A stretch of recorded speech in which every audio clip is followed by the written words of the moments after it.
Alaikum salam wa rahmatullahi wa barakatuhu. O garam mo ba gulle kaba. Ore badu amal su kunyan to gondi. Urandi ga mumbu. Uri famuwa.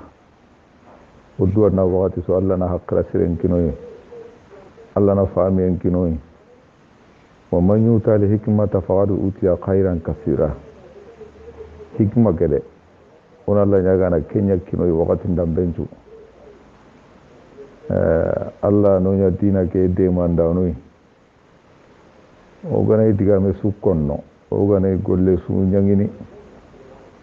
ona mundo Allah maga ana golle ke muso ana nyangoda ngani arjanna anda ko diga men no gondi nan di odo video ke griti yamani banganya angara ko mobe arabu nyani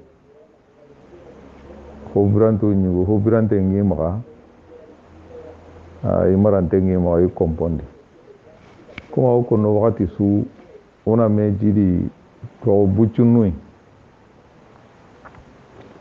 araba ku ngono silama ku ngono soro gono no ngai ma araba ku kiro silama ku ke bugu medi araba ku kene culture ni goy awo ngati sonin kago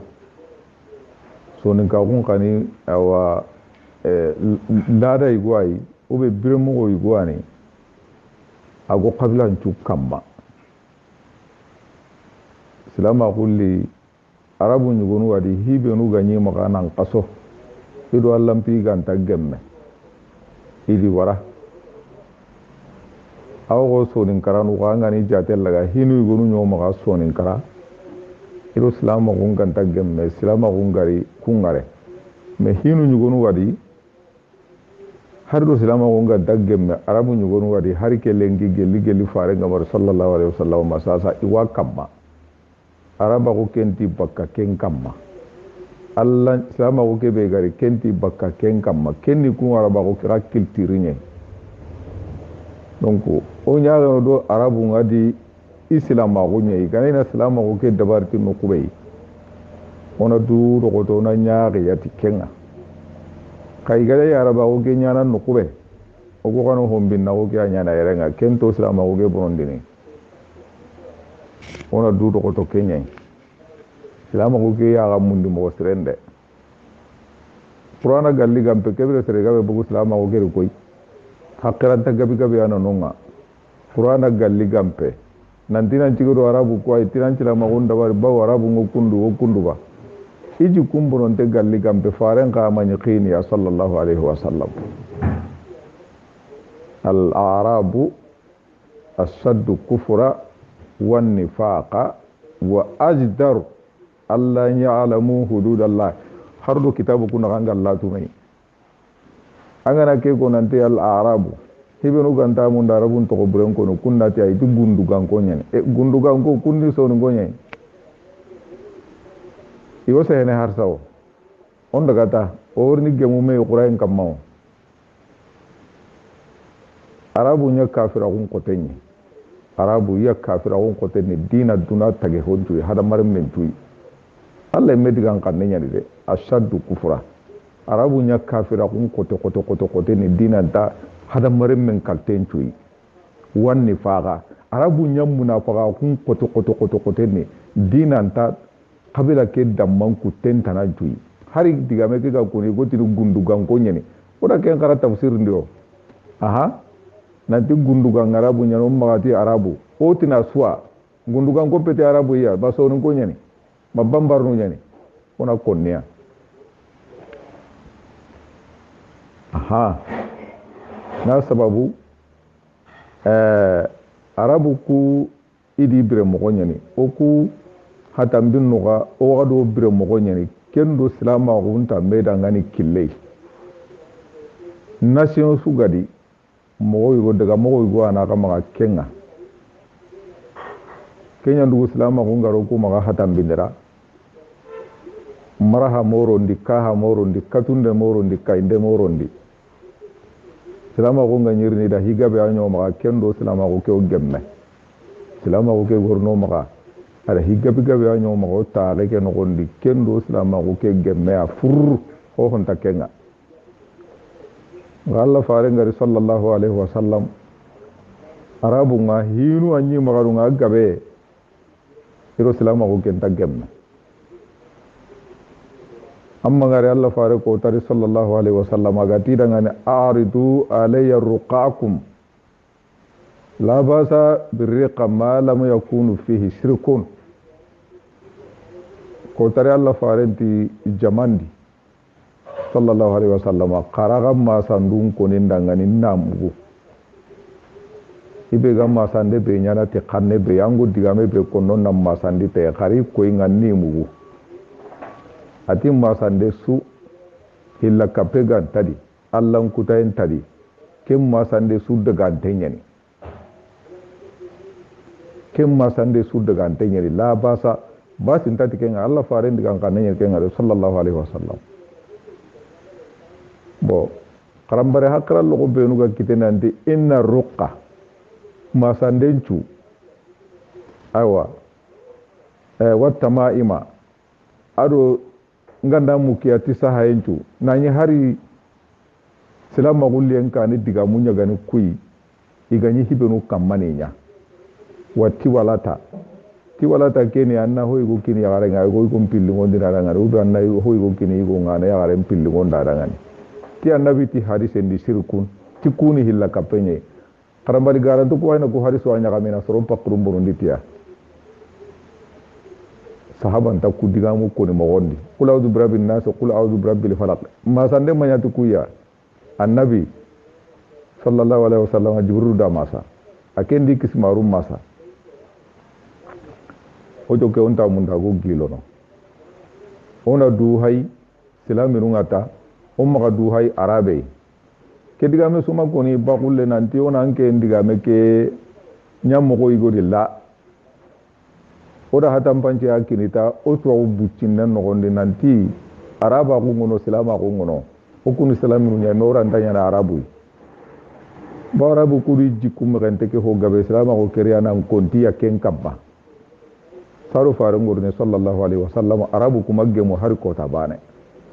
faru ngari wakati be sallallahu alaihi wasallam igemu kama ngari faru patero lengina igem eske gemme wina jamane suntarabu jamanu kuri jamanu hilli gemunte masiko gemunte gane abada iranta gemme kama dunaga ngiri bari taga enni kenye nyogonti ga rompea nyogomenti enyi gana akati minnara karanganu ngake ngureto karanganu ngake ngureto aro hibenu ga hari gijenyi gana kunga bire moko karanganu ngitu aro salum pune nyi gano karanganu ngitu ho bire moko ngani hibei karambari nyanda to karangana ngatu ona Allah nyaga Allah na hakra sire nyakino na wasai nyamura ngani ugara diga mukita na video nukita hibenu go nyana sababu ina hokka hoslama go kei no kanun dimmei no tigitin dimmei kenya lugoda ngani ngiga hibe mundu no ibadu rahman su terinka na ma ho gara ke wojo terinka anke mpere ni mania salami nunga kawa gemme mokobe har arabu nganta gemme me anke hakra Allah ni mania salamu lulla go gemme mokobe di anke bakra Allah ni mania anke mbega ina nderengere na ranke nyei magati man to ko de bugan nam pakra Allah ko ba nanti salamu nunga kawa gemme ti kundu do ay nge hajungo ke ngale nge mako sere wojo ngilo kada hakku to assalamu alaikum gamare meñer Muhammad Fofana sarragani jale tawra ne saylenke assalamu alaikum wa rahmatullahi wa barakatuh ibadur rahman alhamdulillahi rabbil alamin wa jamru alla nyagana no krandi jamudi alla no batul laga no wuro sahanya warna kisando tanga nyamura alla no sturno la warun turondo krahura alla pinani sawran mo ya gunte ganti ya gunte ngi watun to beru gore alla na sahajiri mundundano alla na halale ke gabenna unda suka humbantenda olle mun alla gantinya khatantoy olle mun alla gantinya khatantoy to ko mundano alla no de kisi hitina do balaw do masibon kharangenga kharange ke mo manchu alla no kisa setane mangade alla no kisa setane mangade kharange ke kille gabi gabenyani kube no ganya sababu ina bono elli to maga alla fare ngara kebe ko sallallahu alaihi wasallam nanti groupe nu hilli ke ummatorundu kungana soro hada ma guncho soro kungana bono asuo bonno alla fare joppe konu konno ate al fuqaha qarangano haro ganati fuqaha ni tuana khoru nye kube nu gadi du gheru tuano ngalengi ni du nu khiru wajun daro ngalengi kadi diga mun terin kaba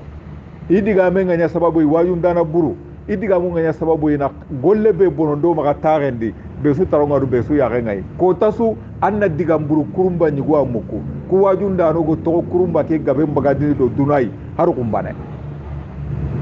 oda ka garanga nanti silama gunta hana hananga ito nyanye al munafiquna kenga tui igiri yerenga ira to yugo sagidu iti kuni wahabia nunga ken to ga tui sasa ibara ken kai iti kuni sunna gumu ken to ga tui ibugu kendi iti kuni salafu nunga ken to ga tui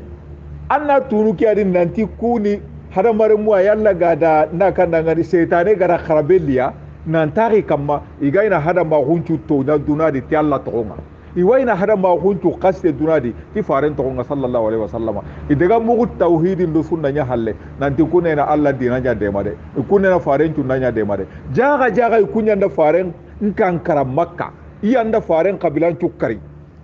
sallallahu alaihi wasallam iyanda al hasan kari na al husaini kari iyanda ali kari ke togo be su kundo gadi ko ke su tui halle soronga di dange nambara su tu gede da nunanti wahabi a humpa gari nyameranye baw duna dun ko ngamani kebe tu lengi ira kentu duna dun ko ngamani kebe tu wahabi a hundi lengi ira kentu nandi jaga wahabi a hundi karnde aro logonde ndo kainde aro na soronya kafir nunga na soronya bidia gumunga na soronya mushrik nunga na soro londi jahannabari igadu nanti sorondi uretu ida mani dabari ida grupu nyugo kere tina kenka togora gambana Allahu akbar karangana burunya politiki ni kei igada karambal nungutu ni nyaige honga barangana diga nkurumba ngo hada mare menda wakati su akere ngara kana koy agantatu angana munana hada mare men kitanna diga nkurumba nyugo kada kebe mai gama domi konna dangani na barta di hakre naga nanya allam pinga nanya allam pihe annanya tunna nganda nyi sunnan peti oralla nya galla no kisi wajun dara burun toranga de iyanda ke diga me ko naro soro pakrenga awo ko kube no gara ro soro pakrenga nanti shianu kumpeti faren ka dun kon kannanoi Allahu akbar kube no gara jambai ci ta Allah farenga sallallahu alaihi wasallam iga gilli jahadun kurenga faren ta banu soro igonu nyinonga kunda jambai ci ta Allah farenga sallallahu alaihi wasallam nanti na faren patindi ira maninya ke ngurodi beso sumallen ke tude sumalle madi leminan kunda ga hoho unga kinye tanagate sine nda simanga sumalle tude awa fare sahaba no kuri sallallahu alaihi wasallam soro igonu kite na sumalle kasenya jongi nyogo menga bitendi na gurubu ken gurubu kanne ke ga bugu tanne pour que nyogo me ke gana murti na ngodo ti fare ngata ana fare kanundi fare na fati igara nyogo me ke godondi Allah danya fare mbogadi sallallahu alaihi wasallam fare nga kisi fare ci haba igono nga sallallahu alaihi wasallam a itige golla goto fare nda ken sahaba khiri yowtina dangani sahibu sirri rasul sallallahu alaihi wasallam fare ngundo marandana he Allah fare ta dangara ti soro be no gara ke jamba ina nga tuba kube no ganya mundanin karangi tuba ati ai wati Allah di arintu agundi fare dikan kanenya haire ati Allah da gundon kininga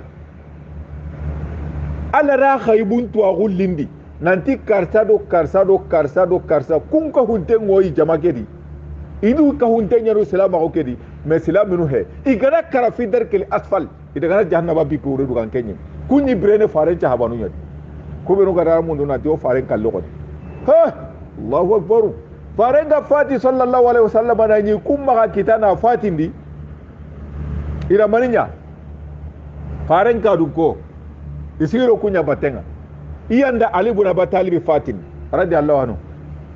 ara makka toge maga madina na ken toge maga idega fatindi makufa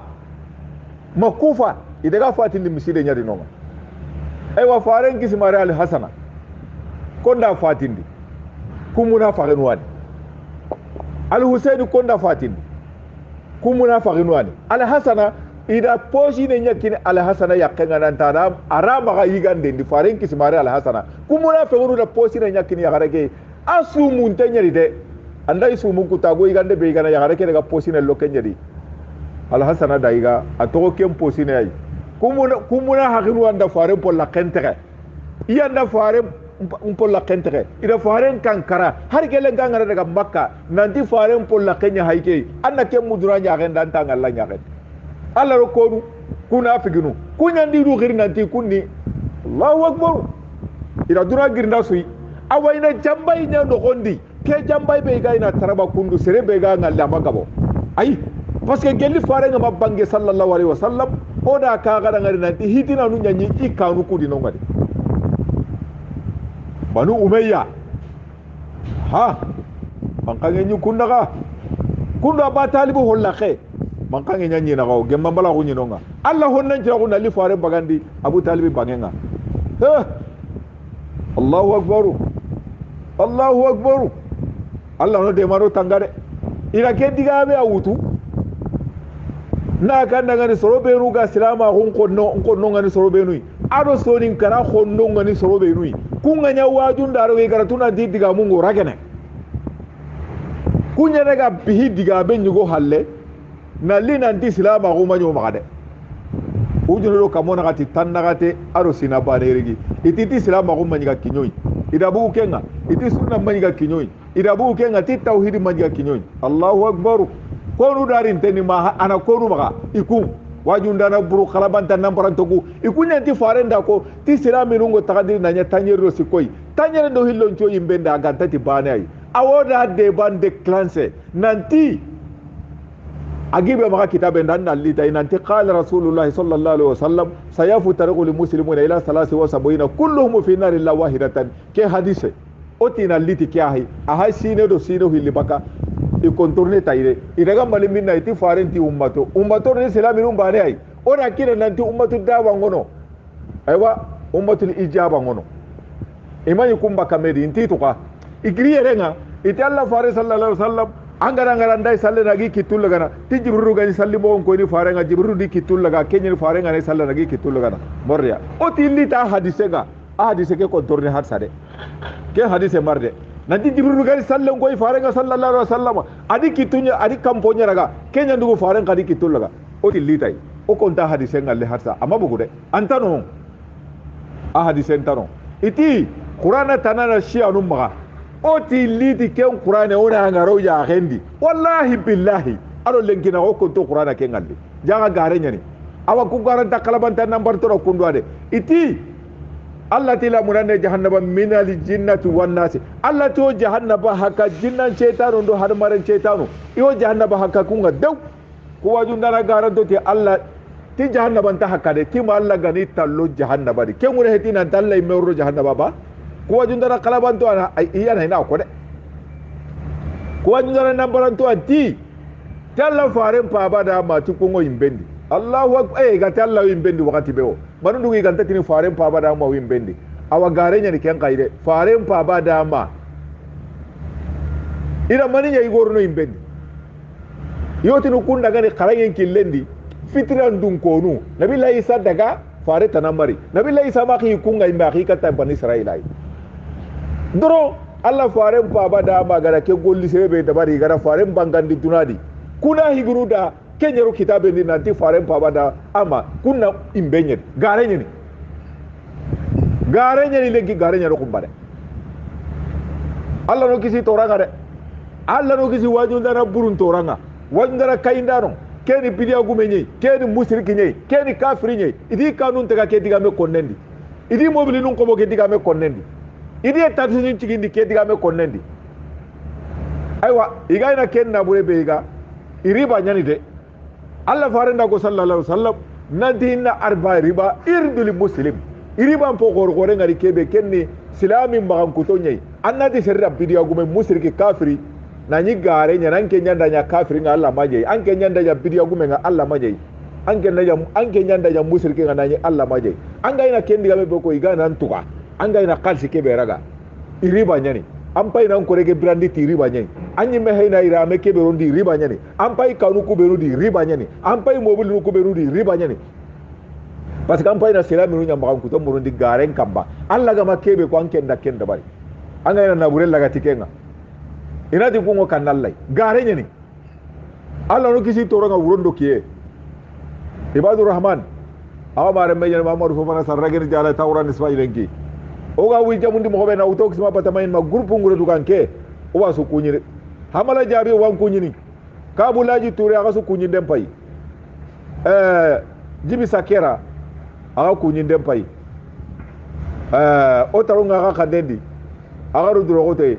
bakar ci so o taronga aga kanen do da aga kunyin den da aga do umugo ho ganu watun tenyo do na lan sahajidi kenden to Allah na sahadu mandi o go gollu beru kambari nya diga manda gollima Allah na su muso nyarjane na lagaru sen jono hamiran tahinu jara watun to Allah na sahajiri mundun daro Allah ra halale ke gaben kini pesu de milliard o go Allah batano ko akiyan kairin kinoi arno kisuno tanga assalamu alaikum wa rahmatullah